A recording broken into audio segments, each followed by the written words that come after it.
조갑제 TV 시청자 여러분 안녕하십니까? 2026년 7월 13일 오전 5시 18분입니다. 노무현 대통령이 추진한 이른바 신행정 수도 건설이 사실상 수도 이전, 즉 천도라면서 이것은 헌법 위반이라는 헌법재판소의 판결을 받아냈던 유명한 헌법학자 출신 이석연 대통령 직속 국민통합위원장은 어제 민주당이 추진하는 검사의 보안 수사권 완전 폐지는 위헌이라고 정면 반발했습니다. 헌법에 위반된다는 겁니다.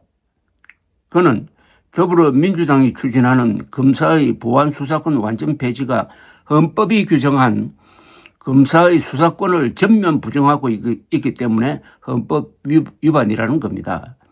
이 위원장은 어제 입장문을 발표를 했습니다. 헌법은 비록 검찰청을 폐지하여 검사의 권한을 분산하는 것까지는 막고 있지 않지만 수사의 주체로서의 검사가 가진 수사권의 완전 박탈은 헌법의 체계 정당성의 원리에 반하여 위헌의 소지가 있다고 했습니다. 이 위원장은 현행 헌법 12조 3항 16조가 체포, 구속, 압수, 수색 등에 필요한 영장의 신청을 검사의 독점적 배타적 권한으로 규정하고 있다는 점을 지적하며 검사의 수사권을 완전 박탈하기 위해서는 헌법을 개정하여 영장 신청권을 재헌 헌법처럼 검사 대신 수사기관으로 고치든지 아니면 법률에 위임해야 한다고 했습니다. 보안 수사권의 완전 폐지는 영장 신청의 주체인 검사의 수사권을 인정하지 않는 것이기 때문에 위헌이라는 것입니다. 이 위원장은 피해자 보호, 실체적 진실 발견, 형사사법의 신속한 정의 실현이라는 차원에서뿐만 아니라 헌법의 정신을 지키기 위해서도 검사의 보안 수사권은 어떤 형태로든지 인정되어야 한다고 본다고 했습니다. 이어서 책임 있는 공당이라면 당장의 지지층의 눈치나 당리 당략에 매달려 개혁이라는 이름으로 공동체의 미래를 위한 기본 원칙을 저버려서는 안 된다고 민주당을 직접 비판을 했습니다. 이 위원장은 제도 그 자체는 선악이 없다. 어떤 제도가 되었든 그 제도를 운영하는 사람의 문제라고 했습니다. 그러면서 검사의 보안 수사권 문제는 그런 차원에서 논의되어야 한다고 충고했습니다. 이 위원장은 나아가 심각한 국론 분열로 치닫고 있는 우리 사회의 현안들이 법적 안정성과 예측 가능성을 바탕으로 헌법과 건전한 국민 상식에 따라 논의되고 해결되기를 간절히 기대한다면서 그것이 헌법이 추구하는 정치적 정의를 실현하는 길이자 사회 통합을 이루는 길이라고 했습니다.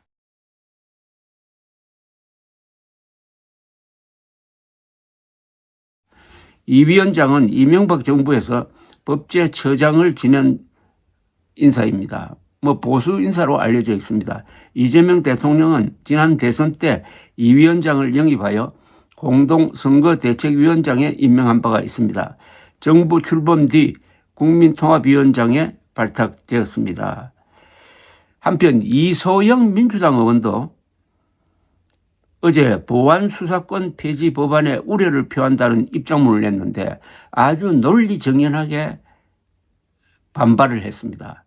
이 의원은 개별 의원 발의안과 당 TF 발의안 모두 검사가 피의자 얼굴 한 번 못 보고 기소 여부를 결정하도록 법안이 설계되어 있다면서 이대로 보안 수사권이 폐지될 경우 서류 중심주의로의 회귀가 된다고 지적을 했습니다. 서류만 보고 기소 여부를 판단한다는 겁니다. 이 의원은 또 졸속 기소로 범죄자를 방면할 우려에 아무런 답을 제시하지 않는 법안이라면서 현재 허용되는 검사의 구속기간은 최장 20일이고 개별 의원 발의 법안은 이 기간을 14일로 당 TF 법안은 10일로 줄이려고 하는 상황이라고 했습니다. 그러면서 도망의 우려가 있어 구속한 범인을 석방하지 않으려면 이 짧은 기간 안에 기소를 해야 한다.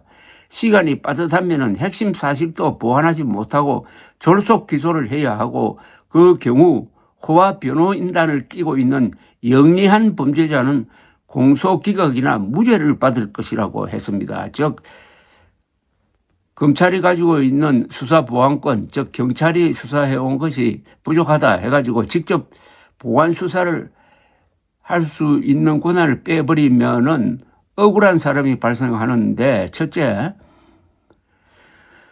기소되지 않아야 될 사람이 기소된다든지 하는 이런 억울한 면이 있는가 하면은 꼭 기소해야 할 사람을 기소하지 않는다라고 해가지고 범죄 피해자가 억울하게 되는 경우가 있습니다.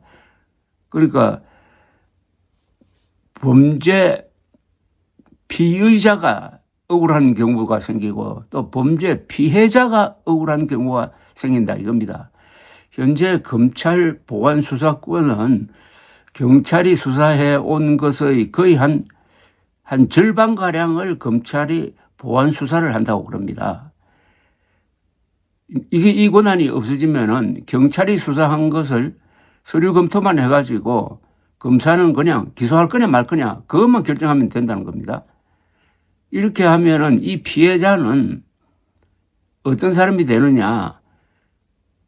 약한 사람, 호화 변호인단을 구성할 수 없는 약한 사람이 억울하게 된다는 겁니다. 즉 민주당의 지지 기반이 피해를 입게 된다는 겁니다.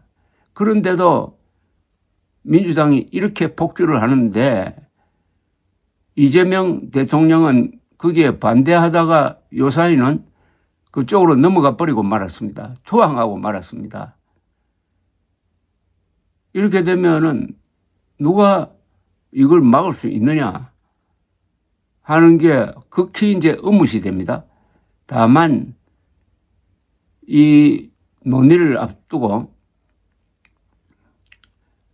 법률 개정안, 형사소송법 법률 개정안 논의를 앞두고 여권 안에서 반대 목소리가 나오고 있는 것은 하나의 희망이 되고 있는데 이렇게 할 게 아니라 이재명 대통령이 전면에 나서가지고 이걸 정리를 해줘야 됩니다.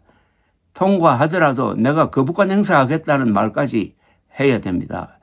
그러지 않으면은 마지막 남은 한국 수사체제에서 그래도 국민들이 기댈 수 있는 마지막 하나, 아주 연약한 하나, 검사의 보안 수사권까지 날아가 버릴 때 대한민국은 경찰공화국이 될 가능성이 많습니다. 그런데 외부 압력에 경찰은 매우 취약합니다. 검사와 다릅니다. 더구나 경찰은 숫자가 많습니다. 숫자가 많다는 것은 서로 연고가 많아가지고 거기에 따라서 경찰에 압력이 많이 들어갈 수 있는 소지가 있다는 겁니다.